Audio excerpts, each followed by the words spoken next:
Okay, so you've bought a PlayStation 4, or you've had a PlayStation 4 a while. You've probably bought it second hand, and what's happening is the console, when you originally got it, would play DVDs and Blu-rays, but it wouldn't play games. The disk drive wasn't working properly, so you've just used the digital library that's available. Well, we're going to show you here what to do on how to get the console updated, because you'll have noticed by the time it comes to update, there's a bit of a problem. It won't update. It just fails, and that's it. Basically, this video, I'm going to show you what to do to get the console updated. This console right here is waiting for an update. The update has been downloaded to it. Okay, before I unplugged it, I've downloaded the update to it. What we've got to do is this. Turn it upside down, and on the back you will have sticky pads covering these three screws. Little sticky pads like this one here. Look, if you just look, they're just literally a sticker, and they can be peeled off, look, quite easily. You only need these three screws accessible, and they're a Torx screw. They're actually security Torx, so you are going to need the correct Torx bit to access them. I'll just get the right screwdriver here. The correct screwdriver, the one with the little hole in the end of it. So it's a Torx drive, but it's got a little tiny hole in, a little security one. So we just go ahead and take all three of these out. This is a really simple procedure. Pretty much anybody could do it. Just take your time, you know, don't do anything stupid, and it's a piece of cake. You'll be able to carry on using your PlayStation for a very long time, or until the next update, and then you've got to do it again. So basically, every single update, do this. Very easy. Just take the three screws out. The reason this happens with these PlayStations, by the way, is at the past, the PlayStation might have gone in for repair and they put a new DVD drive in it, or Blu-ray drive, sorry, but they haven't swapped over the little circuit board that comes with it, so the PlayStation can't register it as a gaming drive. Okay, so it's either had a repair or somebody's done a DIY on it and they thought, I'll just put a new drive in it and that'll cure the problem. That won't cure the problem at all, because it won't play any game discs. Okay, it will play films, but it won't play game discs, and the reason is it's had a new drive, but the little circuit board that runs the drive hasn't been swapped over from the original one. Okay, so there's nothing wrong with it, it's just not, it's not sort of seeing it, the PlayStation. Right, so when you've took your three screws out, just bear with me, ease it, there you go, upwards, yeah, just literally put your finger under it, not much pressure, it's on some little grips, it's nothing, just ease it up, slide it off. Yeah, so when you slide it off, slightly forward with it to clear the buttons. Yeah, so when you slide it off, slightly forward, up and away, nice and easy. I mean, to be honest, every 6 months or so I would recommend taking these apart anyway, because they get that much dust in them, it's unbelievable. This was updated and cleaned out at update 4.50, which was only a few months ago, it wasn't long ago. Let's put this down, and I don't know if you can see there, the amount of dust in the fan there, really bad. Look, you see clumps of it everywhere.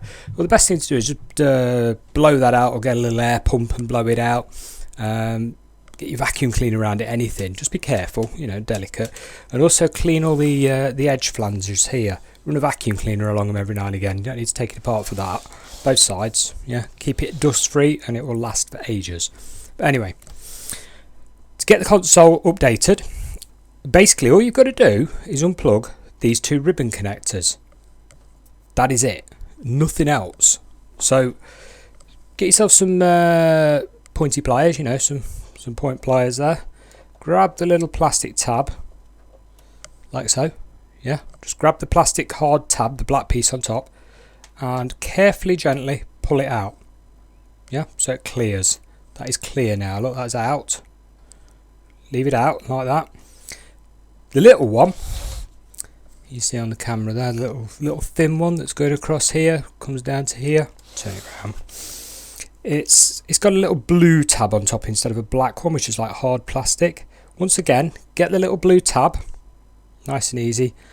Simply pull gently it out. Yeah, there you go. Oops, come here. Bit delicate this one, so do take your time with it. You know, there it is. Little blue tab on the end, little plastic ribbon, look, very tiny. So what you're left with, just show the camera, There you go. So you're left with blue plastic thing just here. Yeah, this one. And that came from this socket here, pushed in. This one here, the black one, came from, move my fingers out of the way there, that socket there, the one you can see, just here, look, this one. So leave them unplugged, like that. Don't do anything with them, just leave them alone, yeah. Stick the top back on, you don't need to put the screws in. When you're putting the top back on, don't forget your front buttons. So hook it from the front first, as so. Click, yeah, shove it down. Turn it over. Remember the screws aren't in, be careful with it. There you go, so you're back on your feet, yeah, still got your cables unplugged. Now you need to go and plug your console back in and do your update, as per my next shot.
Okay, so sorry about the crappy camera phone footage there, but it was sort of the fastest way for me to relay over what was going to happen.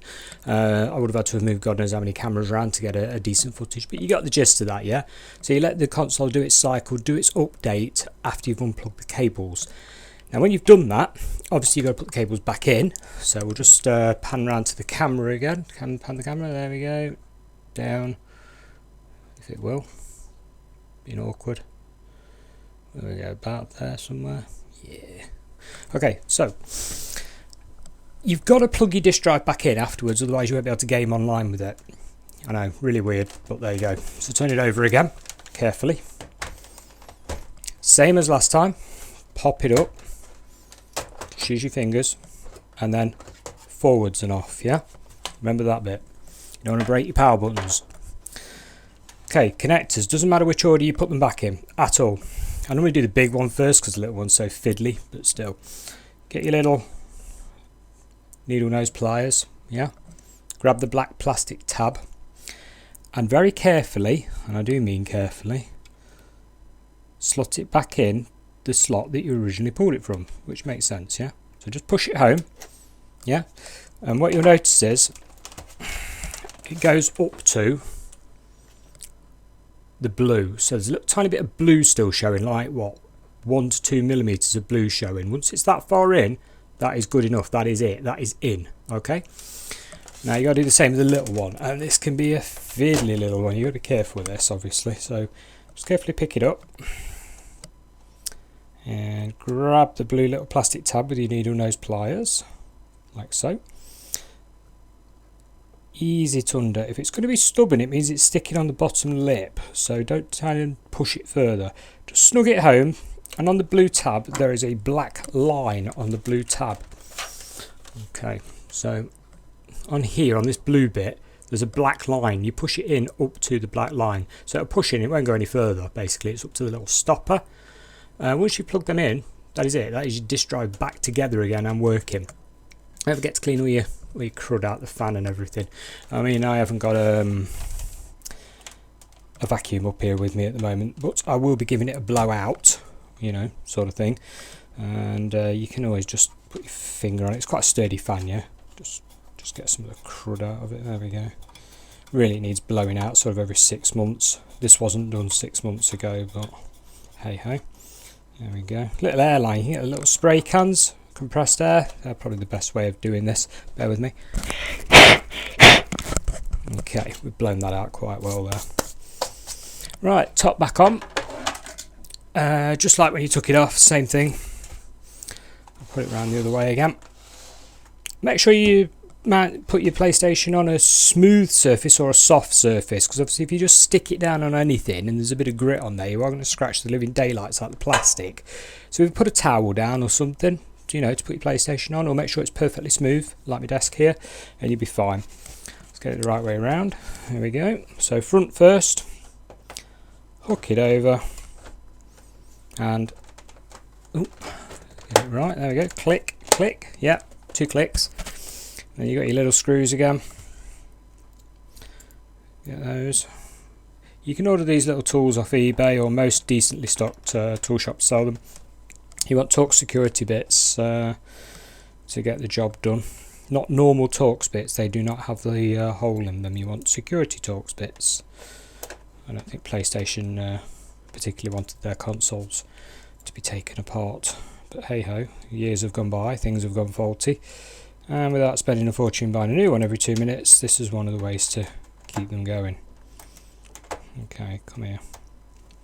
This procedure, by the way, also works on the new PlayStation Slim. I mean, there's not many of those around faulty at the moment, or with worn out disk drives, but it does work for the PlayStation Slim. I have tested it on one that somebody had made a right pig's ear of.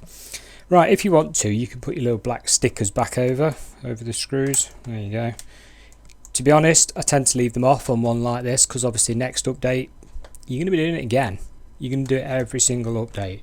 Updates are what, every 6 months? It's not really a big deal. So, there we go. That is back, and is now fully functioning. Spin the camera around there. Oh, you're talking to a desk. Fully functioning PlayStation again. It will work quite merrily and connect to the internet, play games, etc. until the next update. Well, if this video was any use at all to you, please click like, and for more technical videos, or you know, if you've got a request on how to fix something in particular, just drop a line in the comments below and think about subscribing. Thank you very much, and goodbye for now.